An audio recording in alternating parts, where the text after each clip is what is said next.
Nah, di pertemuan kali ini saya akan menjelaskan mengenai eh, materi kalkulus modul 3 yaitu limit sepihak.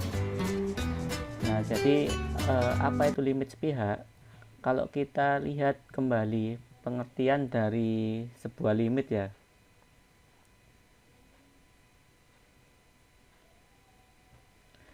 Nah, ini di contoh ini itu ada sebuah fungsi di mana fungsi itu ada operasi pembagian ya. Jadi ini fungsinya x kuadrat min 1 dibagi dengan x min 1. Nah, di dalam fungsi pembagian penyebutnya itu tidak boleh 0. Nah, kalau 0 dia jadinya tidak terdefinisi fungsinya. Maka dari itu, kalau kita menggunakan sebuah limit, maka kita bisa mendekati angka 1. Jadi di sini angka 1 yang membuat penyebutnya 0 ya. Jadi kita bisa mendekati angka 1 ini dari kiri. Dari kiri ini maksudnya adalah kita cari sebuah bilangan yang mendekati 1 dari kiri. Jadi belum sampai 1 ya. Dan dari kanan. Nah, jadi satu lebih sedikit ya. Jadi kita bisa mendekati limit ini dari dua arah, dari kiri dan dari kanan. Nah, makanya di sini ada istilah limit sepihak. Nah, jadi limit sepihak ini itu terkadang kita cuma butuh mendekati limit itu dari kiri saja, ataupun kita hanya cukup dari kanan saja. Nah, makanya di sini ada istilah limit sepihak ya. Jadi kita menggunakan limit itu hanya dari satu sisi saja, kiri saja atau kanan saja, atau mungkin dua-duanya. Jadi ini istilah itu ya, istilah apa? Pendekatan limit dari kiri atau dari kanan kita mendekatinya. Nah, jadi kalau kita simbolkan dalam bentuk sebuah simbol matematis ya. Jadi di sini ada nilai dari fungsi f(x) mendekati bilangan L1. Nih ya, L1 ya. Untuk x mendekati x0 dari sisi kanan. Nah, jadi kalau dari sisi kanan itu simbolnya itu ditambahi dengan tanda plus. Ini kalau dari kanan. Nah, cara membaca dari not ini, limit f(x) untuk x mendekati x0 dari sisi kanan sama dengan L1. Nah, jadi di materi ini itu yang menandakan bahwa limit itu sepihak itu adalah tanda plus sama tanda minus. Nah, ini ya. Jadi kalau kita gambarkan dia itu mendekati x0 dari sebelah kanan. Kemudian yang kedua, nilai f(x) mendekati bilangan L2 untuk x mendekati 0 dari sisi kiri. Nah, kalau dari sisi kiri yang membedakan dengan sebelumnya itu adalah tanda minus. Jadi di sini ada tanda minus. Nah, dia itu menunjukkan bahwa limitnya itu mendekati dari arah kiri. Minusnya ini bukan di samping ya, tapi minusnya ini jadi pangkat. Begitu juga dengan ini, plusnya bukan di samping, tapi plusnya jadi pangkat.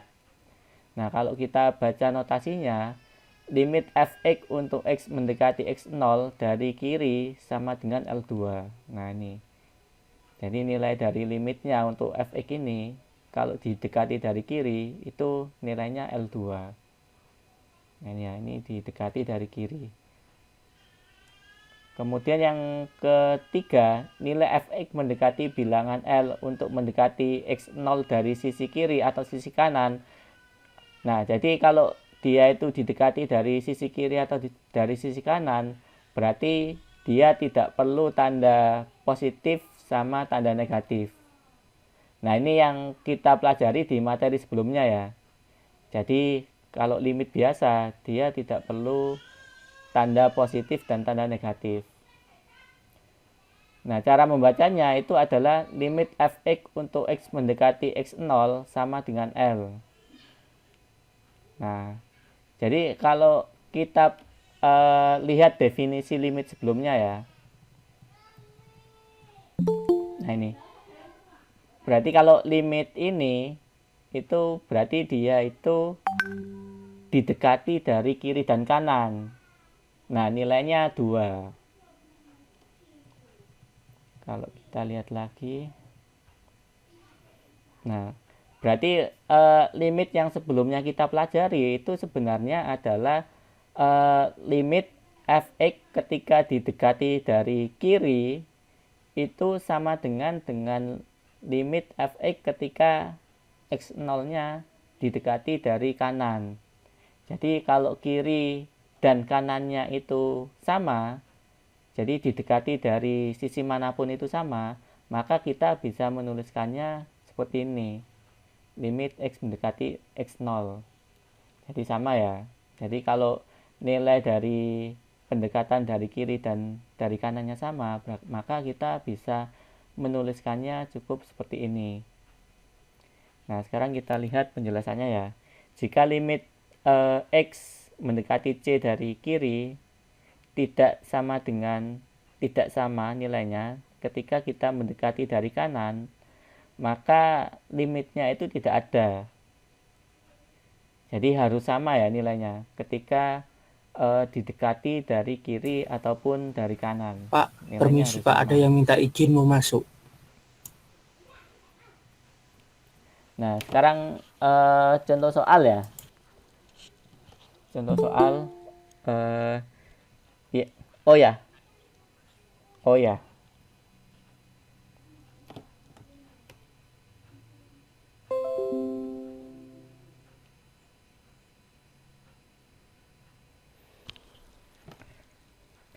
Nah, sekarang nyampe ke contoh soal. Nah, di sini saya punya sebuah persamaan fx ya.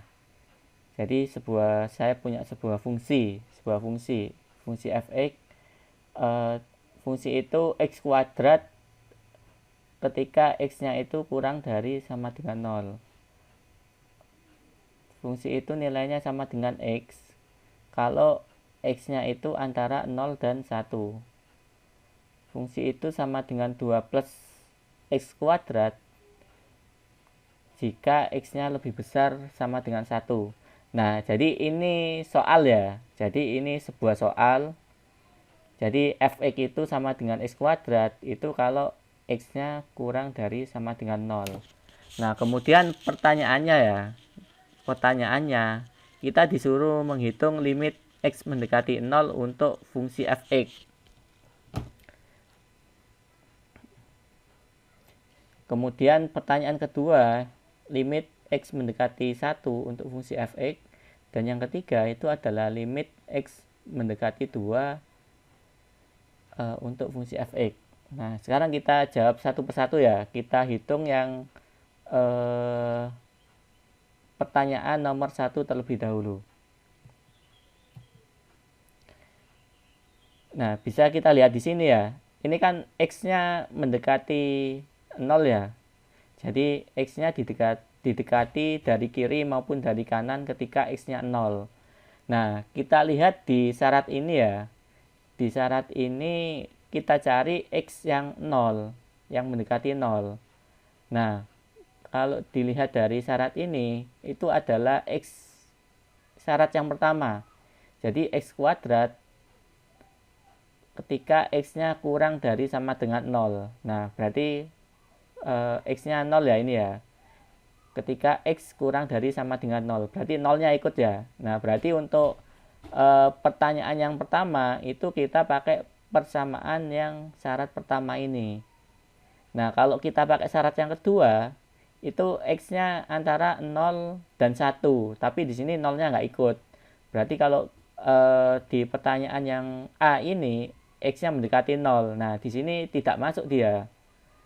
Soalnya di sini 0, di sini x-nya antara 0 dan 1, tapi 0-nya nggak ikut, nggak ada sama dengannya di sini.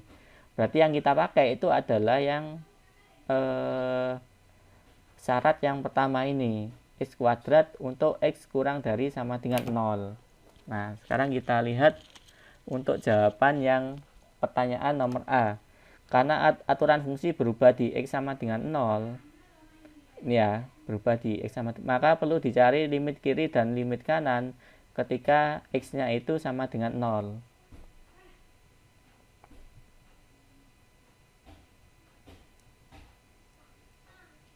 Ya, jadi kita dekati dulu limitnya itu dari kiri. Nah, ini ya, penyelesaian pertama kita dekati dulu X-nya dari kiri. Limit X mendekati 0 dari kiri untuk fungsi fx sama dengan limit X mendekati 0 X kuadrat. X kuadrat ini dapat dari mana? X kuadrat ini dapat dari syaratnya ini, syarat yang pertama. Nah, kita pilih yang X kuadrat, kenapa? Soalnya di soalnya itu ketika X-nya mendekati 0, berarti yang masuk itu adalah syarat yang pertama ini. Makanya di sini yang saya limit itu adalah X kuadratnya. Nah, kemudian ini karena di fungsi X kuadrat ini tidak ada batasan definisi, maka X-nya ini bisa saya langsung masukkan ke sini. Jadi X-nya 0, X-nya diganti 0, kemudian 0 saya kuadratkan, nilainya sama dengan 0. Begitu juga kalau kita dekati dari kanan, itu juga sama. Limit, oh ini kalau dari kanan itu kita ngikut yang rumus yang kedua ya, rumus ini. Kenapa? Soalnya kan kalau dari kanan, itu kita lihat di definisi limit sebelumnya ya. Jadi kalau didekati dari kanan berarti dia itu kalau di contoh ini dia 1, ya, 1,0000 sekian. Berarti kalau di soal yang ini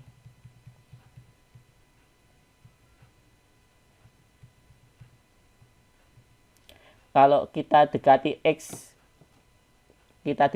sama dengan 0 dari kanan, berarti kan 0,00 sekian ya, 0 lebih ya berarti ya. Nah, karena 0 lebih berarti kita pakai syarat yang kedua.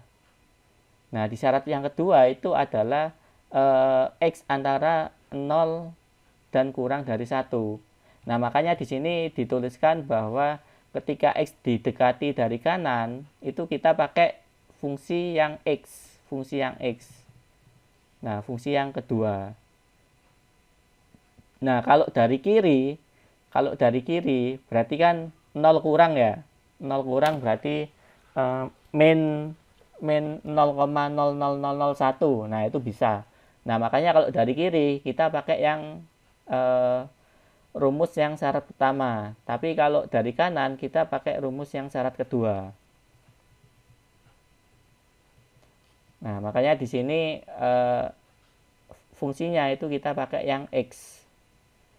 Nah, kemudian kita masukkan X sama dengan 0, X-nya kita ganti 0, maka hasilnya 0. Nah, bisa kita lihat di sini ketika limit dari kiri sama dengan limit dari kanan, maka limitnya itu adalah 0. Jadi kan di definisi limit sebelumnya, kalau didekati dari kiri dan dari kanan itu ada nilainya, maka limitnya ada. Ya, bisa kita baca di note yang ini ya. Jika tidak sama antara limit yang didekati dari kiri dan dari kanan, maka limitnya tidak ada. Nah, sedangkan di soal yang nomor 1, itu limit dari kiri dan limit dari kanan itu nilainya ada. Berarti ada limitnya. Nilainya ada. Kemudian di soal yang nomor 2 ya, soal yang nomor B. Limit X mendekati 1 untuk fungsi fx. Nah, kalau mendekati 1 berarti kalau kita dekati dari kanan berarti 1,000001. Kalau kita dekati dari kiri berarti 0,9999999. Nah, ini kalau mendekati 1 sama kayak ini ya. Sama kayak di kasus yang sebelumnya. Nah, kasus yang ini, dia kan juga sama ya, mendekati 1 ya. Jadi kalau mendekati 1, kalau kita dekati dari kiri itu 0,999. Kalau kita dekati dari kanan itu 1 lebih ya. 1,0000001. Nah, ini kalau dari kanan. Makanya kalau kita lihat di contoh soal yang ini, berarti yang kita pakai itu adalah, kalau yang dari kanan kita pakai ini ya, kita pakai syarat yang ketiga, 2 plus x kuadrat untuk x lebih besar sama dengan 1. Kenapa? Soalnya kalau didekati dari kanan itu 1,000001 sekian.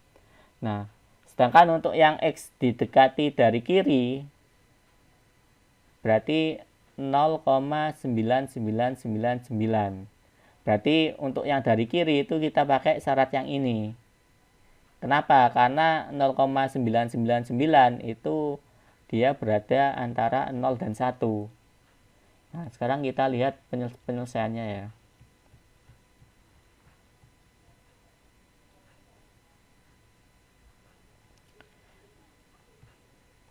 Nah, ini kalau yang didekati dari kiri ya.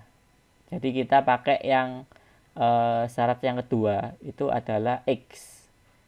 Jadi limit x mendekati 1 untuk x hasilnya 1. Sedangkan untuk yang didekati dari kanan itu adalah limit x mendekati 1 dari kanan untuk fungsi fx. Maka kita pakai fungsi yang ketiga, 2 plus x kuadrat. Berarti ini kita tinggal langsung masukkan ya. X-nya diganti dengan 1 dikuadratkan hasilnya 1, ditambah 2 maka hasilnya 3. Nah, bisa kita lihat di sini antara limit yang didekati dari kiri dan limit yang didekati dari kanan itu nilainya tidak sama. Nah, makanya nilai dari limit untuk yang soal nomor B itu tidak ada karena tidak sama kalau didekati dari kiri dan didekati dari kanan. Kemudian sekarang untuk soal yang nomor C. Nah, kita lihat di sini untuk yang nomor C itu adalah untuk x mendekati 2. Nah, kita lihat di syarat ini untuk x mendekati 2 berarti kan kalau dari kiri itu kan 1,9999. Kalau dari kanan berarti 2,000000 sekian. Nah, berarti kita pakai yang ini ya. Cukup pakai syarat yang ketiga saja. Kenapa? Soalnya x-nya itu lebih besar sama dengan 1. Nah, sekarang kita lihat penyelesaian untuk soal yang nomor 3.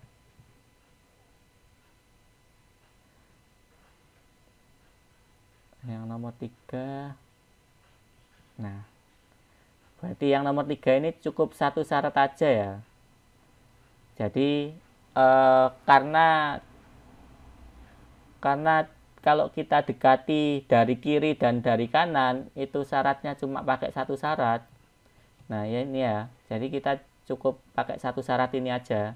Kalau yang nomor A sama nomor B ini kan kita pakai dua syarat ya. Syarat ini atau syarat ini. Kalau yang nomor C ini karena x-nya mendekati 2, berarti syarat yang masuk itu adalah syarat yang ketiga ini. Nah, sekarang kita lihat penyelesaiannya, dia langsung dikerjakan ya. Dia tidak perlu didekati dari kiri ataupun dari kanan. Jadi langsung dimasukkan rumusnya 2 plus x kuadrat, x-nya 2 berarti 2 dikuadratkan 4 ditambah 2 sama dengan 6. Selesai nih ya.